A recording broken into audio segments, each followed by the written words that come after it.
All right, this is Chapter 3, Lesson 3 for IM1. It's called Rate of Change and Slope. So rate of change and slope are really kind of interchangeable type ideas. Slope just specifically starts to deal with the coordinate grid. That's really the only difference between the two. Rate of change kind of has to do with more units, and one quantity is changing in relation to another. So we can relate that directly to slope, though. It's just on a coordinate grid is all. So when we have a coordinate, we have x and y terms like this.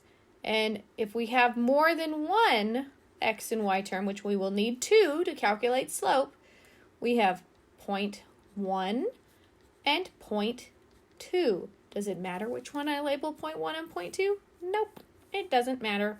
I can just label them that way. So I could have said 0.2 and 0.1.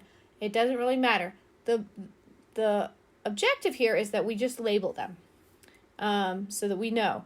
And then this becomes x with a little 1 and y with a little 1. I'm just saying it's the x coordinate from 0.1. It's the y coordinate from 0.2. Now the 0.2 coordinates get a little 2. And again, it's just an indicator. This is the x coordinate from 0.2. This is the y coordinate from 0.2. Okay, so that's all the little numbers mean. They are not actually part of, like, it's not an exponent. It's not something along those lines. It's just an indicator of where they came from. So that's what this equation means, and it's also off to the side here, is to calculate the rate of change or the slope when we're looking at a line, is that we want to look at y2 and y1 for the top. And this is, again, another way to think of this is rise over run, and that's pretty common. Most students have seen rise over run. So rise has to do with the y's because y goes up and down, and run has to do with the x's because x goes left and right. So on the top, we're subtracting the y's. We're seeing how far apart are they. And then on the bottom, we're going to subtract the two x's. So x2 minus x1 because we want to see how far apart those are. But remember, rate of change or slope is a comparison and how the two are changing, because a lot of the time we have this diagonal that we're saying, okay, well, what's the rate of change from, say, this point to this point? We want to know how far did it go up to how far did it go over. And we have a fraction for that. So this will be our rise, our top, and this would be our run, which would be our bottom, our denominator. So this is just kind of a visual, our rise to our run. All right, so we will practice that in here just a second. The second little piece here is kind of a little cute visual to help us remember positive, negative, undefined, and zero slopes and what they look like. So this is called Slope Man. So this first one, what we want to do is we're going to draw his face. So we're going to give him an eyeball and an eyebrow. So it's kind of going up like this. And what this means is if you have a slope, a line that looks like this, it's going up from left to right, this is positive. Oops, I forgot my eye. Positive. So that's why his eye is positive. Now, his other eyebrow, so he's a little worried looking. And he's kind of winking or closing his eye. It's a negative sign. So if we have a slope that's going down, you can even go like this, it's going up, it's going down. But these are his eyebrows, so I don't know if I want to put arrows on it. So it looks like his, well, it'll still look like his eyebrows. It'll be fine. He just has funny looking eyebrows. So this is a negative slope because it's going down from left to right. So we're always looking from left to right. Which direction is it going? Is it going up from left to right or down from left to right? All right, and then for his nose, we're going to do a line straight down. So try to do a straight as you can line. And then we're going to give him a little U for the bottom of his nose there. So the U stands for undefined. Undefined. So that's the U part of his nose there. So it's an undefined slope, which it means it's a vertical line. So vertical line. So any vertical line straight up and down, it's an undefined slope. It's not zero, it's undefined. Zero is the next one here. So we're going to draw a flat line for his mouth So Slope Man isn't looking real happy here. He's kind of maybe sad or, not doing so great. We're going to give him little kind of 0 dimples. So his mouth actually shows a 0 slope, which is why we put the little zeros on the end to help us remember that it's a 0 slope. So this is a horizontal. Horizontal. I forgot the I. Horizontal line. Meaning that it's going from left to right. So this one's going up and down, this one's going left to right. So these are our 3 types of lines. I like this little slope guy, or slope man, because he definitely is, it's cute, it's silly, just something to help us remember the 4 types of lines. But remember, we're always looking from left to right. What is it doing? So if it's going up from left to right, that's positive. If it's going down from left to right, that's negative. If it's going straight up and down, it's a 0 slope, because that's, or not 0 slope, sorry, it's undefined, because there is no change at all. It's just going straight up and down. If it's flat, it's a 0 slope, because you can think of even like the floor, the incline of a floor. If it's a flat floor, there's no up or down. So that's kind of the idea with 0 slope, is there is no incline to this, or decline. All right, let's go ahead and take a look at how we apply slope. And on Alex too, I'll go back, you will have to identify positive, negative, undefined, and 0 slope. So this will help you on Alex, just picking the correct name for each one. All right, so number 1, remodeling. The table shows how the tiled surface area changes with the number of floor tiles. Find the rate of change. Explain the meaning of the rate of change. All right, so for this one, we want to know what is the change in y over the change in x. That's what we're looking for. In this case, we have y's and we have x's here. So we could do this in a table without really having to do the equation. You could just say, what is the change from 45 to 96? Well, I'm going down up. That went up. Up by 48. So I started with 48 inches squared for my surface area, and now I'm going up by another 48 inches. And if I do it again here, I'm going up by another 48 inches. So that's consistent. Each time I went up by 48. And I simply can just subtract these to find that. 96 minus 48 is 48. 144 minus 96 is 48. So now you're going to do the same thing on this side. So this is the change. This is the y's. And you can do change in y. This is called delta. So I'm going a little bit more mathy here, but this means change in y. And that is 48. Now we want to know what the change in x is. Okay, so we're going to put that on the bottom. So we have this one. So we have 3 floor tiles for the first one, and that was our 48 inches squared. Now we have 6 floor tiles, and that's our 96 inches squared. So we went up by 3. And then for this one, as long as we go up by the same amount, which we are, that's consistent. So we want to be consistent on both sides. It doesn't actually mean it has to be exactly the same. What it means is consistent. So if I skipped, and instead of just doing plus 9 on this side, or plus 3, let's say I went plus 6. So now I have 15 tiles. On this side, I wouldn't do plus 48. It would do 2 48s, right? Because I kind of skip counted a little bit. So it would still be the same idea. So I'd end up with 700. Oh, nope, I didn't do that right. Don't know why I said 700.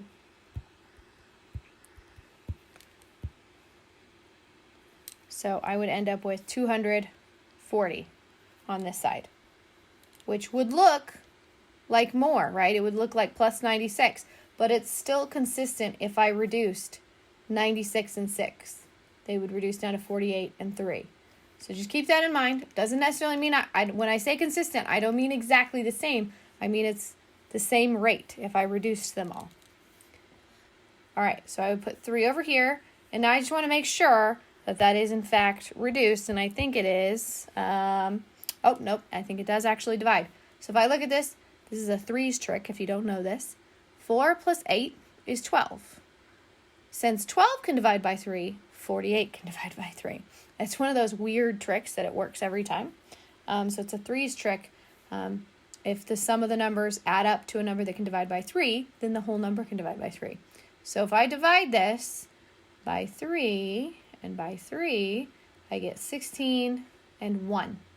Because 48 divided by 3 is 16, 3 divided by 3 is 1. So this means it's 16 square inches per tile. That's what it means. So we need to explain that here. So each tile is 16 inches squared.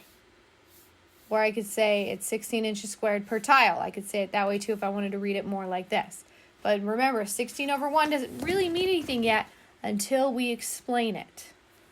So just make sure you're paying attention to the entire directions there. All right, let's go ahead and do this next one. So we can do that same thing. Remember, we're looking for the change in y over the change in x. So, oh, that was supposed to be an arrow. All right. So for this one, if we go 11 to 15, it looks like we're going up by 4. 15 to 19, it looks like we're going up by 4. 19 to 23, yep. And 23 to 27. All right, so we've consistently gone up by 4 each time here. So I'm going to go ahead and write 4. Negative 3 to negative 2, I'm going up by 1 because I was at negative 3, now I'm at negative 2, and that's a little less negative, right? Just one less negative. Same thing here. Looks like I'm going up by 1. Uh-oh, what happened here? Shouldn't that be 0 if I'm just going over? They skipped over, so this is actually going up by 2. And this is going up by 1 again. So this is what I'm talking about when I say that it's consistent.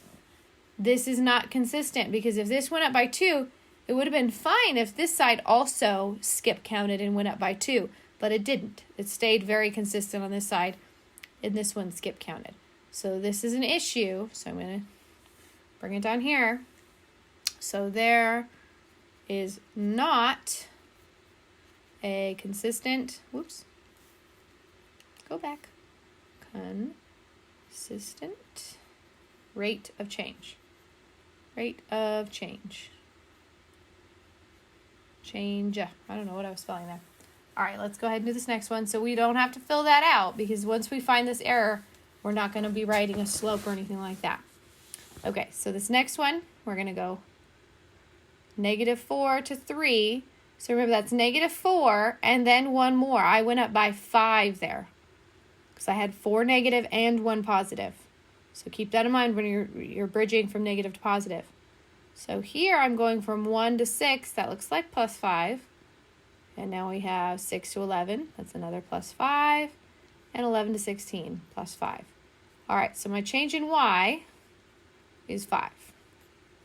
Change in x is, let's see if it's consistent. We're going down this time by 3. It's 12 to 9. That's going down by 3. We're going down again by 3. Down again by 3. Down again by 3. So that's consistent on both sides. So I go negative 3. So there is a consistent rate of change here. And it is 5 over negative 3. All right, that was, oh, nope, I think we have a little bit more for this section. So we're looking back at slope again, so I just refocused in on this concept here. And we're going to calculate a few more pieces for slope. So let's go ahead and go to the next page here. They're going to give us equations. So remember, and I'll go back to this one because I wrote this out. We have a 0.1 and a 0.2. So now they're actually giving us points. We have to see what the slope is. So I'm just going to say 0.1, and this is x1, y1, and then here's 0.2. So here's x2, y2. So remember, when we go and fill this out, we're going to have y2 and y1. x2. Sorry, started to write y. And then we're going to have y1 and x1. And I'm color coding it just so that we can kind of see the reds are coming from point 2, the blues are coming from point 1. So this is what we want to plug in. So let's go ahead and start working on this. So y2, that's 8, right? x2, I'm just going to go ahead and fill these in so I don't have to keep changing colors. That's 4. Now y1, that's 6. And x1 is 3.